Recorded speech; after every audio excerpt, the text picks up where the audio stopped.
Please like, comment, and subscribe. Hi, IKYA, and my name is William, and how can video games help me in my life? Because I play a lot of video games, especially Nintendo. Life is very much like a video game. And the more you expand your awareness, the more you realize that this type of reality is a projection. And the basic way of understanding how the world works is that we have an information level and a projection level. And think of that as also when they produce a movie, they have special effects and CGI and all that.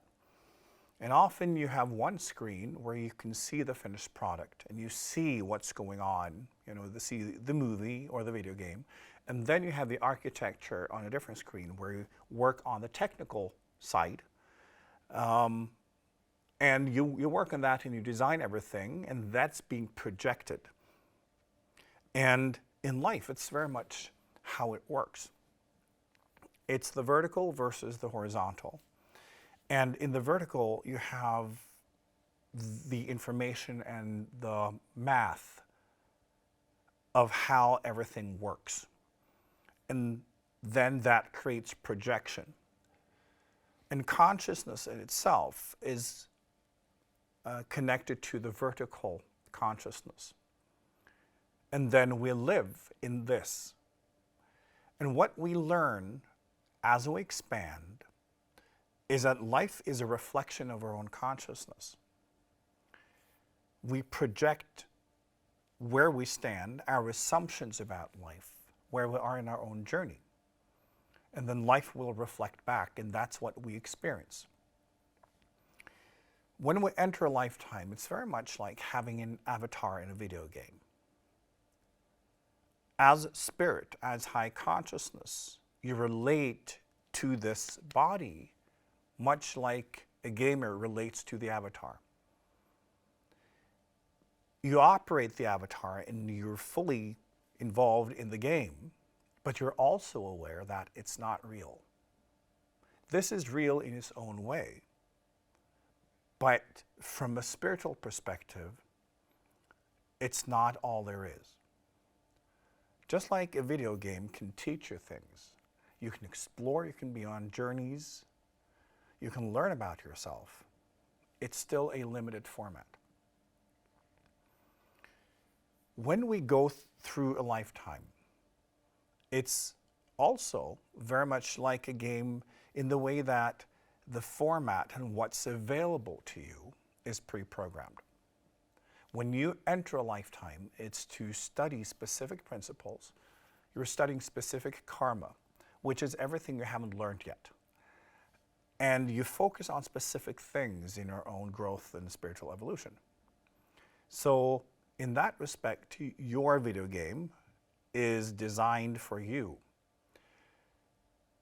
And to understand how this works, it's easier to look at video games to get an understanding, because often people ask me if there is fate, if everything is pre-programmed, that we're just here to basically execute, and are we walking around like robots, and do we have free will and all that.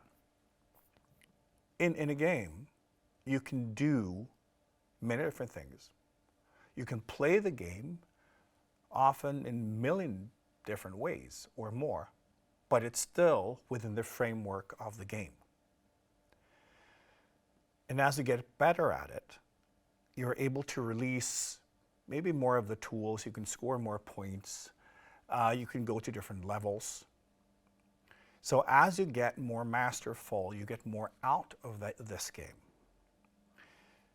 In a low level of consciousness, when you enter your lifetime, it's almost like you're in a demo version. When you're not spiritually awake, you're like a passenger. You're just letting things happen to you. You're not making use of the possibilities that are part of your life. And you have the active experience that life is something that is happening to you. You are in reaction mode, which means that you are not being co-creative. You're there as a passenger. That's one version. As you start to wake up spiritually, you become more aware of the possibilities in your life. And instead of believing that life is happening to you, you start realizing that you are happening to life. You are here to create, to experiment, to explore, and you take charge. That's when the game starts changing.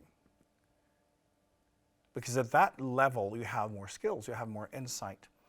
And just like in a video game, you can go to a different version, a different level, where you have more opportunities, or maybe the game is bigger, where you can do more things and have more fun. And this is what happens with spiritual awakening. It's not the same level in your life anymore. You access a higher level where life will show itself to you more fully, where you can learn and study and explore even more, where manifestations of higher vibration will be available to you and you can interact with higher truth in the same lifetime. And that potential never ends. So when you are in this lifetime, what is available to you at any moment depends on your level of consciousness. And this is the freedom we have. The more we work on ourselves, the more present we are, the more we expand. And then life opens up. It's still the same life. You will see the same things around you. Everything will look the same, people look the same, but what is available to you will change. It depends fully on your ability to move out of reaction mode, which is being a passenger, and becoming active, interactive, proactive, and set yourself free from the reaction mode, which is also survival mode. When you are in reaction, you're trying to avoid death mostly. Just like when you play a video game for the first time, you're just trying to avoid game over. It's all I can think of, because you haven't learned how to do it yet, right? And when we are in this low level of consciousness, it's all connected to avoiding death, avoiding failure, avoiding pain, avoiding suffering, avoiding everything we don't like. And as we get better at it, we can start focusing on achieving something. And we can have more fun. Everything opens up. And as you grow spiritually, you'll get better and better and better. It will still be within the framework of the same video game, which is your life. But what you can achieve will be so different. And remember that you are the player, you're not the avatar. As the vertical consciousness grows in you, you become aware that in this form you are the avatar, but you're really the player. And you can learn to be in that double consciousness so that you are aware of yourself as a spiritual being, being completely free from this world, and realizing that I'm not of this world. I am free, and operating that high consciousness and still be even more present. Because when you open up and you develop your skill set, you're not afraid of dying. You're not afraid of living. You want to have fun. You want to express yourself. And you want to build your skills and be on this journey. So when you establish this higher level of consciousness, you will regard this as a projection. You understand that whatever you experience is the result of your exact point of evolution, your exact point of consciousness. And you deal with it, not because you want to avoid suffering, but because you understand that in every moment, every situation, there is a potential for learning, for healing, for growing. And you get to move into this understanding of why you are here. That this is really a simulation to build your spiritual skills, to build your consciousness, to set you free as a spiritual being. So you get the full version, not only of this projection, but of life itself. So have fun, play the game, but remember, you are the gamer.